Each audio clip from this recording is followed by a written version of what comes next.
Sit back, relax, and let's have a chapter chat. I'm your host, Jessica Foster. So excited to bring you author Karen Winn here today. She just had her second novel that released. Karen, thanks for being here. Thank you for having me. I'm so excited to be here. And The Society is such a great book. It's suspenseful and it's detailed in its descriptions. I've really enjoyed reading it. Oh, thank you. I appreciate that. And for people that maybe don't know much about it, give us a little synopsis. Sure. So, The Society is a suspenseful, twisty tale of two women whose lives become darkly intertwined with a secret society in the heart of Boston. One is a 44-year-old high-end antiques dealer who is chasing down a rumored family fortune tied to the secret society. And then she vanishes without a trace. And the other is a young nurse who then follows the thin trail into the society itself. And as both women will soon discover, more so than money or status, secrets are the society's true currency. And what in the world made you decide to do something on a secret society? Well, I live in the neighborhood of Beacon Hill where the society is set. It's this beautiful, historic, old, charming area. There's cobblestone streets, gaslit lamps, brick buildings. There's quirky, each building itself has its own character. And this is what I see every day as I'm walking my kids to the bus stop, as I'm walking my dog, as I'm going about my routine. And I was just really just drawn to the atmosphere of this magical place. And it seemed like the perfect backdrop, to be honest, for a secret society, something that it's an area that breeds both history and mystery. And I also often write at this place called the Boston Athenaeum, which is this private library in Boston. It's beautiful. It's from the 1800s. And they have tours that they lead there. And so often when I'm writing, I'll see them, circling by with a group of people. And so one day I decided to take a tour. And when we passed by this oil portrait of a man by the name of Thomas Perkins, who was a major benefactor to the library in the 1800s, the docent alluded to this dark history as to how Mr. Perkins had made a large portion of his fortune, and it was in the opium trade. And I was totally intrigued, and I soon fell down this rabbit research hole to discover just how many of these Brahmin families in the 19th century made their money in the opium trade. And I was just totally intrigued, and my creative wheels began turning. So I started to envision that my secret society was formed historically as a place for these wealthy Brahmin families to meet and discuss their international dealings in the opium trade. That's fascinating. And I love how so many great books are rooted in actual fact, historical events that took place. And I think that really gets our creative juices flowing. Yeah, absolutely. And this is your second book. So tell Yeah. me how it feels to now have your second book out. Sure. It feels good. It feels a little different this time around. I'm probably not as precious about my work, which is nice. It's not my first rodeo, so I am. I know to expect both the good and the bad. Good reviews, bad reviews. I know what to do mentally to kind of steer myself through this process. I know that books can also have a long life too. So just to kind of sit back and let it take its course. Yeah, I know all of that, but it also feels good. I feel like, okay, I wasn't sure if I could do it again, but I did. So now I know I can do it even a third time or fourth time. So yeah. Right. Yeah. In your first career, you were a nurse before you became a writer. Yes. And Yeah. Are those two careers similar at all? Uh, I mean, yes and no. I think there actually are some interesting similarities. In nursing, you are caring for the human condition, and in writing, are writing about the experience of being human. Um, as a nurse, you are exposed and experienced, really like the crux of what life is about, right? You have patients who are ill, and you're trying to preserve life and to maintain health.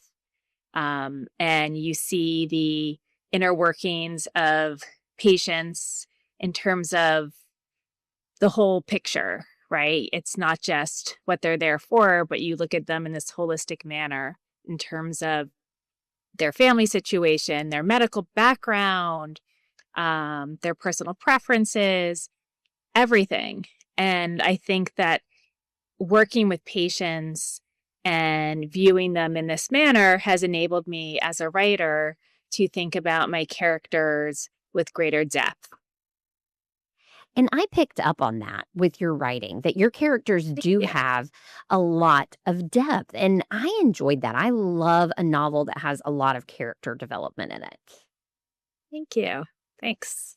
Well, I think that's important because I think that that helps you really connect in with the writing too. And you get to know the characters and you almost get mad at them at times or you're rooting for them at times. And I think that that's what makes a great book. Yeah, I think my characters are definitely flawed. And I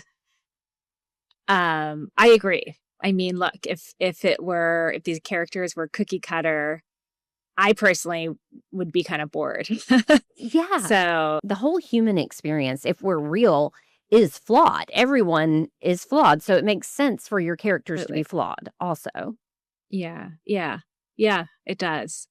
I try to write with an authenticity. So, and that may mean that sometimes my characters are perhaps not the most likable, but they are who they are. Do you have any authors that you look to for mentorship? Because I know that you're fairly new into the literary world. I mean, just having published your second book. So, who do you look up to? I admire so many authors. I really admire Ellen Hildebrand, who is just obviously incredibly prolific. But she also happens to be such a nice individual who lifts up other writers, including new writers. She generously blurbed my first book. She actually mentioned my first book in one of her books. So I, to this day, like remain blown away by her generosity. Um, I am fortunate that I now have some good author friends who I'm on this journey with. And honestly, I look up to each and every one of them because we are roughly in the same boat. And I really appreciate their candor and their friendship as we together kind of go through this publishing life together. So, yeah. What I've found to be pretty fascinating as I've been doing this podcast is that authors are so nice to one another. I feel like they Mhm. really uplift one another. And you would think about publishing as being this cutthroat industry, but I really haven't found that to be the case. Oh, totally. And I'm already thinking of other authors that I look up to that I didn't mention. I'm like, oh my God, there's like Hank Felipe Ryan who blurbed my second book, and she showed up at my Boston book launch, and I was blown away by that. Like it it is so true that the literary world and these authors do kind of lift each other up. So I try to I'm not a big fish, but I do try to pay that forward and do that where I can as well. So And Hank is so lovely. I had the opportunity to interview her and oh, what a yeah. sweet, kind soul she is. She is a class act through and through. Extremely well respected everywhere, but particularly here in Boston. Oh, I'm sure. And I Yeah. visited Boston a couple of years ago. Love that city. Oh my goodness. It's beautiful, historic. I want to take my daughter there. She hasn't been yet, and she loves history. So I think it's a perfect Mhm. setting for a novel. Yeah, I really enjoyed um I really enjoyed creating this world of the Knox Society. I mean, it's set in present day, but it's kind of like an alternate reality of Boston or Beacon Hill. There's streets that I mentioned that there's restaurants that I mentioned that are in the book, but then there's a street that doesn't exist, which is the back of the Knox Society. There is a number on this Lime Street where one of our protagonists lives that doesn't exist. So it was kind of fun to give myself the creative liberty of creating this world where I could just fill it with the characters and the storyline that I wanted. And one interesting thing that I was able to do as I was telling the story of these two women who become entangled in this secret society looking for answers and um, I realized since they're both outsiders to the secret society, I needed an insider perspective. And so I decided to create a character, a point of view that pops in from time to time of the Knox Secret Society building itself, literally, if these walls could talk. And so that was really fun to do. And I feel like I have given him the persona of this old Beacon Hill snob, like old Boston snob. And so, yeah, that was just super fun to write. I liked that part too. And I also listened to some of this on audio because when I'm reading a novel, sometimes I say, "Oh, I wonder what that voice sounds like." And so I like to Yeah. listen to the audio version also, Hmm. and I loved the audio version of the building's perspective. Yeah, I just actually, I haven't listened to it yet, but I did because I was curious as well. I listened to like the first chapter that he did, and oh my gosh, he was so great. Now, your first novel, Our Little World, would you say that that was more difficult to write than this one, or was it about the same? I think it was difficult in different ways. My first one was difficult because I was writing in a vacuum. I didn't know if anything would happen with it. Um, I, I had no idea if the words would see the light of publishing day. And I was raising kids, and it was pulling me away from my work and from my kids, from my marriage. Um, And it's sort of like the sacrifice that you don't know if anything's going to pan out with it, but you're doing it because you love it and because you want to see if something will happen with it. So that's hard. That's like kind of like a mental uh, challenge. And then my second novel was hard because there's expectations because you've published one now, and it was also hard because I had the luxury of time with my first one because nobody was waiting for it. But with my second one, I had a deadline to meet. So that was difficult. And the books are rather different too, I would say. And that was something that I wanted to do. My first one is more of this coming of age, like nostalgic tear Right. breaker. It's about these two sisters whose relationship fractures when a neighborhood girl goes missing. But it's just more like kind of heart wrenching, slow drama read, where the society is just like, suspenseful, more edgy, contemporary tale. My first one was set in the 1980s. And that was hard too, in a way. And I fully own it because that's what I wanted to do. But just to commit to that and to feel good with that choice. And I'm glad that that is what I did. But yeah, you have to weigh all those things. And suspense is not something that I read a lot of, but I've realized that I want to read more of it because every time I do, I'm like, oh, this is good. I don't want to put it down. Talk a little bit about how you got published the first time because you talked about Sure. you're writing Our Little World and you don't know if it'll ever see the light of day. So take us Yeah. through that process. How did that come about? Yeah, I mean, I was writing it for years. I'm still in the same Boston writing group I've been in for, oh gosh, I mean, 16, 17 years maybe. And I at one point while I was working as a nurse, I decided to do a low residency MFA in creative writing because I just realized that I was needing kind of more instruction in writing. The further along I got in my medical career, I was feeling less kind of creative and just was searching for writing instruction, writing community. And this was back in like 2006, 2007, when there weren't a lot of opportunities to take, if any, like online writing classes. So I ended up applying, as I mentioned, for this low residency program. I only applied to one. I was in living in New Jersey at the time where I grew up.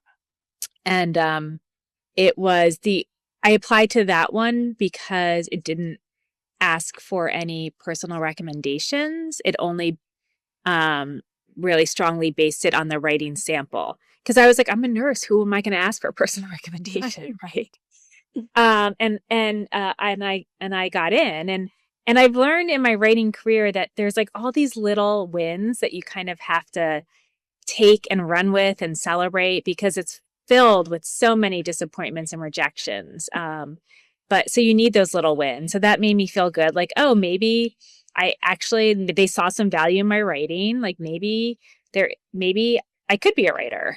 And because I'd been writing on the side for a while, doing various side things, writing for this town website, while I was nursing, but nothing, full length novel or anything like that. And then I did my MFA. I had a bunch of short stories that I wrote during it. Proceeded to send them out to many, many, many literary magazines, and I got many, many, many rejections. I did get published in like a handful, but really, I don't know what my ratio was, but it was not good. Not good batting average there. And at some point, I was entertained the idea of writing a novel. And in some ways, I just wanted to escape back into writing and not trying to get published. And writing a novel would help me do that because it would take a long time.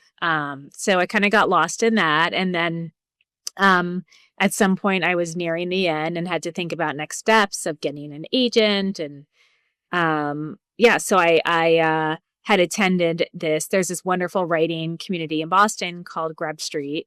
And they used to have this annual conference called the Muse in the Marketplace. And when you registered, they would sometimes have these options where you could also register to meet with an agent, where you would send them some of your pages in advance. So I did that, and I met with my now agent, Stacy Testa, Writer's House. And first of all, I was not ready to actually, like, my book wasn't even done, but I didn't kind of want to miss the opportunity to meet with her. And she said to me, okay, like, I'm interested. Send this to me when I'm done. There's like no guarantees, of course, but again, another win. And I went and worked on it. And I want to say it was about probably like 14 or 15 months later, I emailed her and sent it to her. And then I also queried other agents at the time, and I ended up getting an offer of representation from one of those agents. And I circled back to Stacy, and I let her know, and So that kind of moved my manuscript up to the top of her reading list, and she read it and she was interested and wanted to represent me. And I decided, so I was lucky that I got these, 2 offers of representation. I went with Stacy because I really loved what she had to say. She's an editorial agent, and I really liked what she had to say about my book, and her vision aligned with mine for it. So we actually I signed with her, and then we ended up doing a revision before we went out on submission. And when we went out on submission, which is when the agent submits it on your behalf to editors at various publishing houses. We kind of tested the waters. We sent it out to just a handful, and they passed on it, but they gave feedback why. And so then we collected those responses and looked to see if there was a common thread in their feedback, and there was. And so then I did another revision, and then she sent it back out, I think this time to like 20 editors.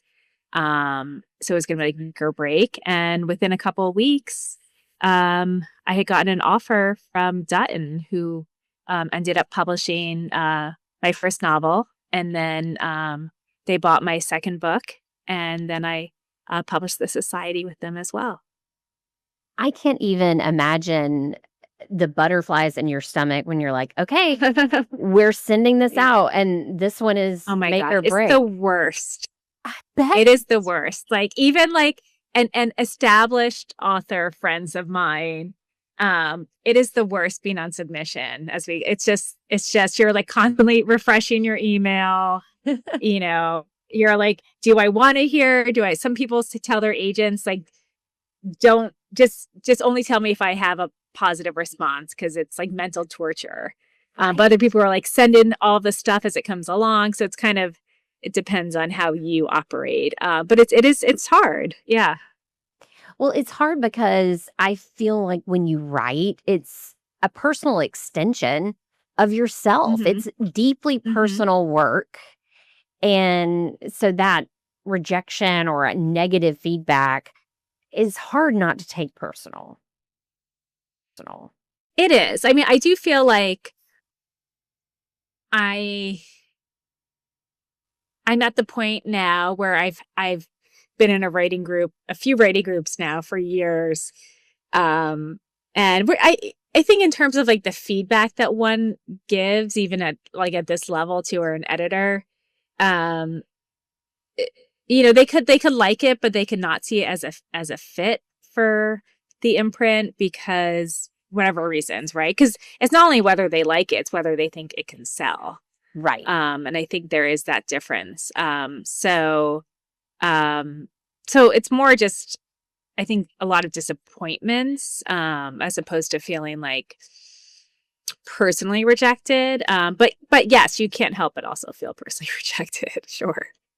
So I talked to one author, and they were talking about not chasing trends in the literary world, because you will see trends emerge in what's selling, what people are reading. And she talked about just the importance of not chasing trends and just being true to yourself and writing what you want to write. I totally agree with that. I mean, I think I did that with the society, right?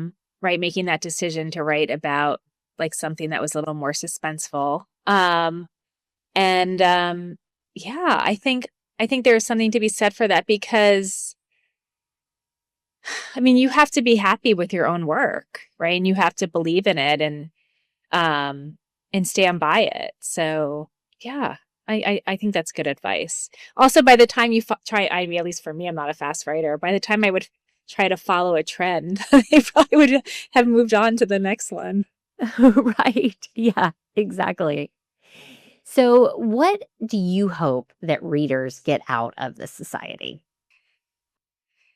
Well, I hope that they have this immersive experience, this immersive foray into Boston, into the worlds of Vivian and Taylor, and that they can just sort of escape for a while, and enjoy the intrigue of this novel. I was reading one of your bios and you said, I may or may not have been part of a secret society. So can you go on record about that? No, just kidding. No, I went to UPenn undergrad, and I was in a secret society there. But it's not, really what you think.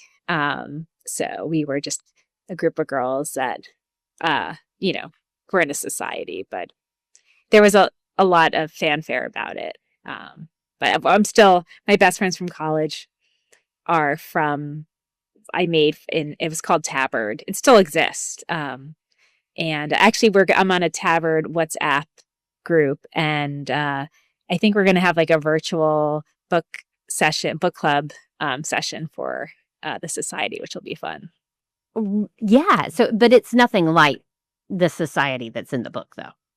No. I mean, we're college girls, Right. It was all girl, sort of alternative to maybe being in a sorority. So, yeah. And I know that the book is set in Boston, but one of the characters has some Southern ties. So where does that come from? So Taylor Adams, who is this 25-year-old nurse, she's grown up in the Outer Banks, North Carolina, where her father owns this crab house restaurant. So she's grown up in this touristy town, watching these wealthy vacationers roll in, every summer, and then kind of roll back out. And so she's always kind of had has felt like she's been looking at wealth from the outside. And she actually moves to Boston because it represents to her this like glamorous city, something so different from where she's from. And it's also the city that her own mother abandoned their family for when she was young. But of course, when she gets to Boston, it's not quite what she seems. That is until Vivian, the 44-year-old antique dealer, rolls into her ER one night and is like the most glamorous person Taylor has seen. And to her, Vivian is everything she thought Boston was going to be. So she becomes a little obsessed with Vivian. And that's how their lives intersect. But to answer your question, sorry, I went off a little bit on a tangent there. I actually, as I mentioned, I grew up in New Jersey, but we used to vacation in the Outer Banks, North Carolina. We had a place down there, and I myself in the summer waitress at Kokomo Joe's, which is long gone. It was this crab house tiki bar in Kill Devil Hills. And so I just thought it would be fun to insert a little piece of that into this. Like, nobody asked me about that, so thank you. You're welcome. You're welcome. As a lifelong Southerner, I always pick up on that. Yeah. So I'm like, there has to be a little bit of something there that had her bring that in, because I think that Southern women are just so fun. I'm biased, though. Absolutely. Yes, absolutely. Of course. And when you were describing Vivian, you described her even down to her perfume. And so that characterization, you just really bring all of that together. And so I created this vision of her in my mind when I was reading about it. Oh, thank you. Yeah, she's definitely this glamorous woman who actually grew up in kind of the ring of old money Boston, but then due to some unforeseen circumstances finds herself suddenly in financial dire straits. And as I mentioned, she decides there's this rumored family link to the Knox Secret Society. So she decides to investigate that. And she knows it because she has sourced antiques for them through the years. She owns that antique store. And so one day, though, she's never been there, though. So one day she literally knocks on their door and meets handsome Peter Wales, who is the charming Knox member who sweeps her off her feet. And her intentions then get a little muddled.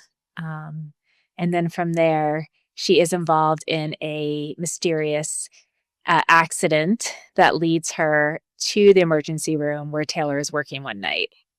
And she has a a traumatic brain injury. So, yeah. Yeah, there's a lot to unpack with the society. It's out now. Recommend reading it. And Karen, thank you so much for being here with us today. Thank you so much. Thank you for having me. You've been listening to Chapter Chat. Don't forget to subscribe so you never miss an episode. Happy reading.